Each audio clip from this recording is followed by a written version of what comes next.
नमस्कार, स्वागत है आपका क्यूबीएस इंडिया न्यूज में और मैं हूं आपके साथ सौरभ शुक्ला। चतुर्थी दिन और 8 नवंबर है आज और खुशी का माहौल है। खुशी का माहौल इसलिए है बिहार वासियों के लिए खास तौर पर क्योंकि आज जो है छठ की जो शुरुआती जो विधियां हैं वो आज से शुरू हो जाती हैं। आज नहा खाए है 8 नवंबर, नहा खाए। इसके साथ ही जो छठ का जो पर्व है आज से ही शुरू हो जाता है। आज 8 नवंबर को पहला नहा खाए, जो कि आज की जो महिलाएं हैं आज से वो लोग जाती हैं और गंगा स्नान करके अपने आप को जो शुद्ध करने की प्रक्रिया जो आने वाले कुछ दिनों में 3-4 दिनों का ये जो पर्व होता है उसमें जो ये महिलाएं जो है वो शुद्ध होती हैं और उसके बाद से जो छठ की पूजा है वो शुरू हो जाती है, वो प्रारंभ हो जाती है।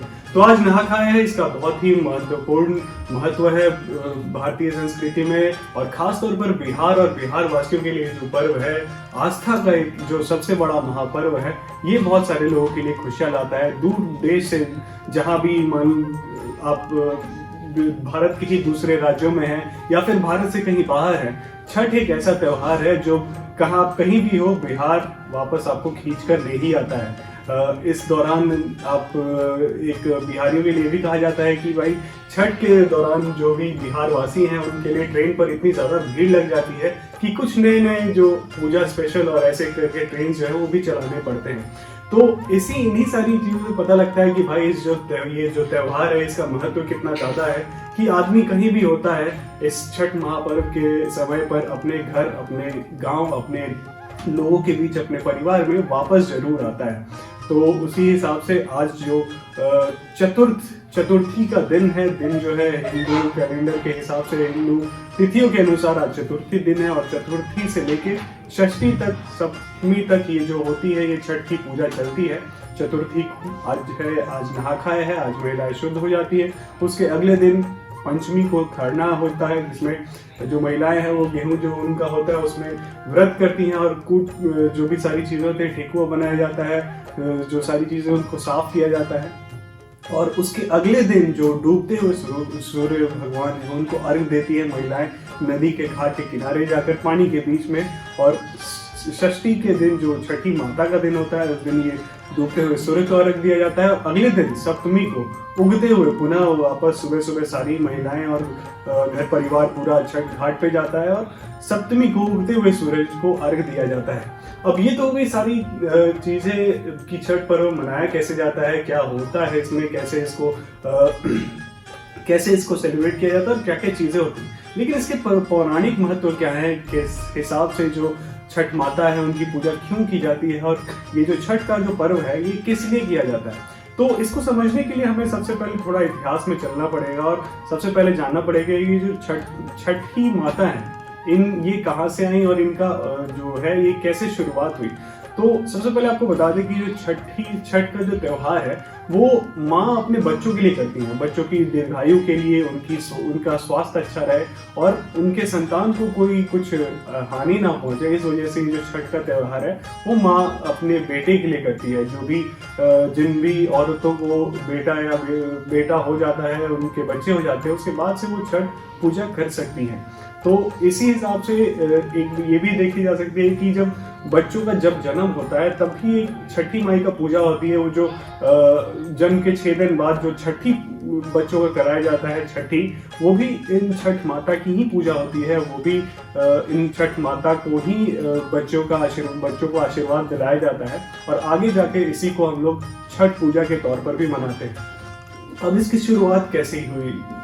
पौराणिक धर्म में तो ये मान्यता है कि जब मनु, जो कि पहले इंसान थे, उनके बेटे राजा प्रियव्रत को जब कोई संतान नहीं हो पा रही थी, बहुत ऋषियों ने उनको महर्षि कश्यप थे, उन्होंने उनको एक वरदान दिया कि आपको एक पुत्र होगा। उन्होंने महायज्ञ करवाया, जो भी सारी चीजें करवाई, उनसे उनकी जो पत्नी थी वो गर्भवती हुई किसी भी प्रकार से। तो आगे जाकर जब लेकिन वो जो संतान थी वो उनके जो रानी थी उनके गर्भ में ही उसकी मृत्यु हो गई। उसके बाद से उनका जो साम्राज्य था उसके लोग काफी परेशान हो गए, सब लोग उदास हो गए। सुशी राजा का बेटा जब गर्भ में ही उसकी मृत्यु हो जा रही है और वो नहीं इस दुनिया में आ पा रहा है, तो वो बहुत शोक की बात होगी और पूरे जो राज्य भर के लोगों ने एक शोक मनाया था इस दिन को। लेकिन जब राजा जब सो रहे थे तब वही उन्हें आसमान में एक प्रकाश दिखाई दिया, और वो प्रकाश, ऐसा कहा जाता है, ऐसी मान्यताएं हैं कि वो जो प्रकाश थी वो छठी माई थी। छठी माई, यही छठ, जो छठ माता है वही छठ माई थी।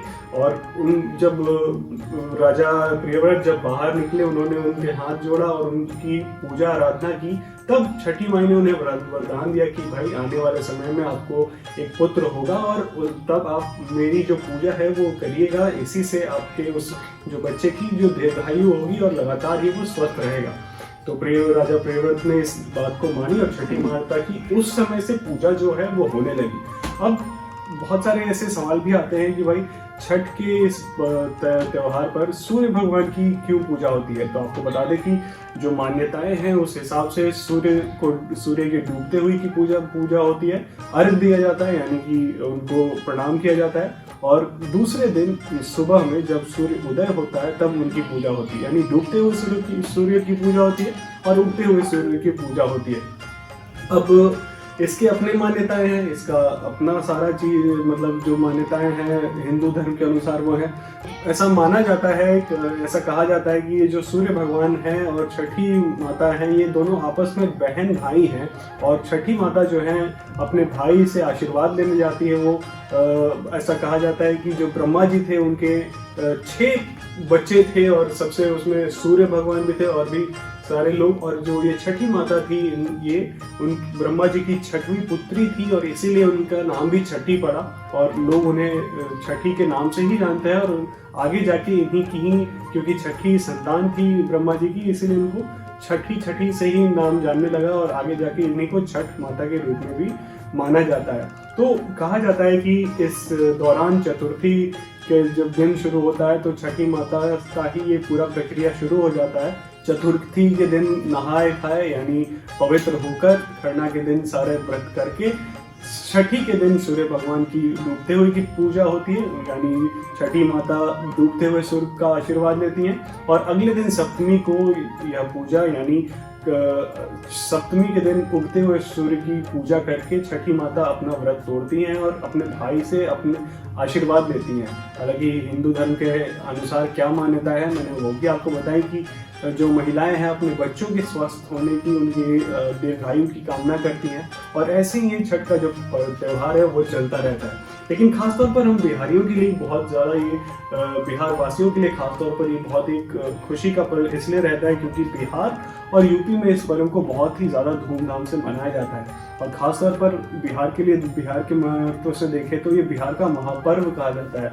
इस समय मैंने आपको पहले भी बताया कि कैसे लोग दूर दूर से, विदेशों से अपने घर आते हैं, छठ का त्यौहार मनाते हैं, और साथ ही जो भी सारी चीज़ें होती हैं वो करते हैं। बच्चे घाट पे जाते हैं, बहुत खुश रहते हैं, और ठेकुआ जो होता है वो जो प्रसाद के रूप में सबको मिलता है, वो एक जो खाने का जो आनंद है वो पूरा परिवार मिलजुल के उठाता है। इस समय पे सबसे आकर्षक बात जो यही होती है, लोगों को एक साथ परिवार के साथ घाट पर जाने का मौका मिलता है, और गांव के अन्य लोगों से भी मुलाकात होती है, शहर के अन्य लोगों से भी मुलाकात होती है।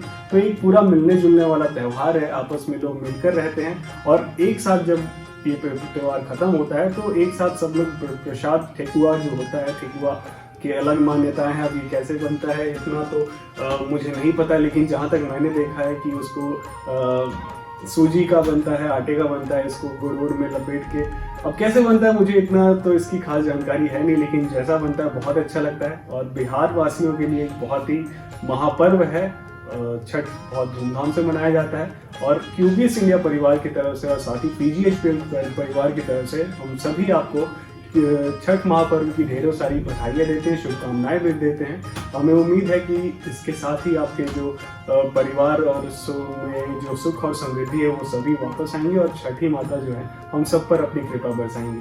बहुत बहुत शुक्रिया आपका हमारे साथ चैनल पे बने रहने के लिए। आप हमारे चैनल को लाइक कर लीजिए और सब्सक्राइब कर लीजिए, ताकि ये सारी जो चीज़ें हैं आपको, पौराणिक जो कथाएं ये सब पता रहते, मतलब होती रहे।